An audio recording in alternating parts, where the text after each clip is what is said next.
Crysta car ಬೇಕು, low maintenance ಅಲ್ಲಿ ಗಾಡಿ ಬೇಕು, ಕಮ್ಮಿ ಖರ್ಚು ಗಾಡಿಗೆ ಬರಬೇಕು, ಮಾಡಲ್ ಗಾಡಿ ಬೇಕು ಅಂತ ಕೇಳಿದ್ರೆ ಇವ್ರ ಹತ್ರ ಜಸ್ಟ್ ಒಂದೇ ಒಂದು ಕಾರ್ ಇರುತ್ತೆ. ಹೇಳ್ಬೇಕಂದ್ರೆ ಈ ಗಾಡಿ ನಿಮ್ಗೆ ಚಾನ್ಸ್ ಅಂತ ಕೂಡ ಹೇಳ್ಬೋದು. ಯಾರಲ್ಲ ನಾವು ತುಂಬಾನೇ ರೇರ್ ಸರ್, ತುಂಬಾ ಕಮ್ಮಿ ಯೂಸ್ ಮಾಡೋದು ಗಾಡಿ ಅಂತಿರಲ್ಲ, ಸೊ ನಿಮ್ಗೋಸ್ಕರ ಇರುತ್ತೆ ಸರ್. ಡೀಟೇಲ್ಸ್ ಹೇಳ್ಬಿಡಿ ಸರ್. ಈ ಗಾಡಿ ಬಂದ್ಬಿಟ್ಟು 2016 ಮಾಡಲ್ ವಿ ವೇರಿಯಂಟ್ ಪೆಟ್ರೋಲ್ ಆಗಿರ್ತದೆ ಸರ್. ಪೆಟ್ರೋಲ್ ಅಂತ ಹೇಳಿದ್ರೆ ಪೆಟ್ರೋಲ್ ಡೀಸೆಲ್ಗೆ ಏನು ಮೈಲೇಜ್ ಅಲ್ಲಿ ವ್ಯತ್ಯಾಸ ಬರಲ್ಲ ನಿಮ್ಗೆ. ಬಹಳ ಜನ ಪೆಟ್ರೋಲ್ ಅಂತ ಹೇಳ್ಬಿಟ್ಟು ಗಾಬರಿ ಆಗ್ಬಿಟ್ಟು ಪೆಟ್ರೋಲ್ ಬೇಡ ಸರ್ ಅಂತಾರೆ. ಬಟ್ ಪೆಟ್ರೋಲ್ ಡೀಸೆಲ್ ಅಲ್ಲಿ ಮೈಲೇಜ್ ಸೇಮ್ ಇರ್ತದೆ.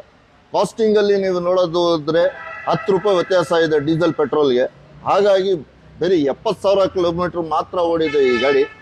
ಈ ಗಾಡಿ ಬಂದ್ಬಿಟ್ಟು 2016 ಮಾಡಲ್ ಸೆಕೆಂಡ್ ಓನರ್ ಆಗಿದೆ. ವಿ ವೇರಿಯಂಟ್ 70,000 ಓಡಿದೆ. ಥ್ರೋಟ್ ಕರ್ನಾಟಕ ಲೋನ್ ಕೂಡ ಆಗ್ತಿದೆ. ಪ್ರೊಫೈಲ್ ಯಾರ್ದಾದ್ರು ಚೆನ್ನಾಗಿತ್ತು ಅಂತ ಹೇಳಿದ್ರೆ ಸರ್ ಬರೀ 50,000 ಡೌನ್ ಪೇಮೆಂಟ್ ಮಾಡಿ ಪೂರ್ತಿ ಲೋನ್ ಮಾಡಿಸ್ಕೊಡ್ತೀನಿ ಸರ್. ಈ ಗಾಡಿ ಪ್ರೈಸಿಂಗ್ ಅಲ್ಲಿ ಕೊಡ್ತೀನಿ ಸರ್, ಯಾರು ಮಾರ್ಕೆಟ್ ಅಲ್ಲಿ ಕೊಡಲ್ಲ. ಶೋರೂಮ್ ಪ್ರೈಸಿಂಗ್ 13.25 ಲಕ್ಷ ರೂಪಾಯಿಗೆ 2016 model V variant petrol Innova Crysta ಕೊಡ್ತೀನಿ ಸರ್.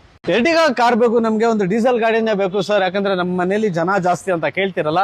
ಈ ಗಾಡಿ ಅವ್ರಿಗೋಸ್ಕರ ಇರುತ್ತೆ. ಜನ ಜಾಸ್ತಿ ಅಂದ್ರೆ ನಿಮ್ಗೆ ಒಂದು ಮಿನಿಮಮ್ ಒಂದು 7-8 ಜನ ಇದ್ರೆ ಆರಾಮಾಗಿ ಈ ಗಾಡಿ ತಗೊಂಡು ಹೋಗ್ಬೋದು. WB ಅಂದ್ರೆ ನಿಮ್ಗೆ ವೆಸ್ಟ್ ಬೆಂಗಾಲ್ ಇರುತ್ತೆ ಗಾಡಿ, ಬಟ್ ಕರ್ನಾಟಕ ನಂಬರ್ ಸಮೇತ ಈ ಗಾಡಿ ಸಿಗುತ್ತೆ ಸರ್. ಏನ್ ಡೀಟೇಲ್ಸ್ ಸರ್? ಈ ಗಾಡಿ ಬಂದ್ಬಿಟ್ಟು 2016 ಮಾಡಲ್ ಸಿಂಗಲ್ ಓನರ್ ಗಾಡಿ.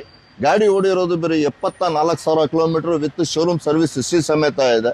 ಗಾಡಿ ಫೀಚರ್ಸ್ ಕೇಳೋದಾದ್ರೆ AC, power steering, power windows ಬರ್ತದೆ, ABS ಬರ್ತದೆ.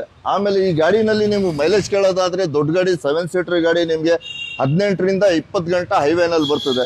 ಈ ಗಾಡಿಗೆ ಥ್ರೋಟ್ ಕರ್ನಾಟಕ ಲೋನ್ ಕೂಡ ಮಾಡಿಸ್ಕೊಡ್ತೀವಿ. ಯಾರ್ದೆಲ್ಲ ಪ್ರೊಫೈಲ್ ಚೆನ್ನಾಗಿದೆ ಬರೀ 1.5 ಲಕ್ಷ ಡೌನ್ ಪೇಮೆಂಟ್ ಮಾಡಿ ಥ್ರೋಟ್ ಕರ್ನಾಟಕ ಲೋನ್ ಮಾಡಿಸ್ಕೊಡ್ತೀನಿ. ವೆಸ್ಟ್ ಬೆಂಗಾಲ್ ನಂಬರ್ ಅಲ್ಲಿ ಇದೆ, ಬಟ್ ಕರ್ನಾಟಕ ನಂಬರ್ ಸಮೇತ ಈ ಗಾಡಿ ಕೊಡ್ತೀನಿ ಸರ್.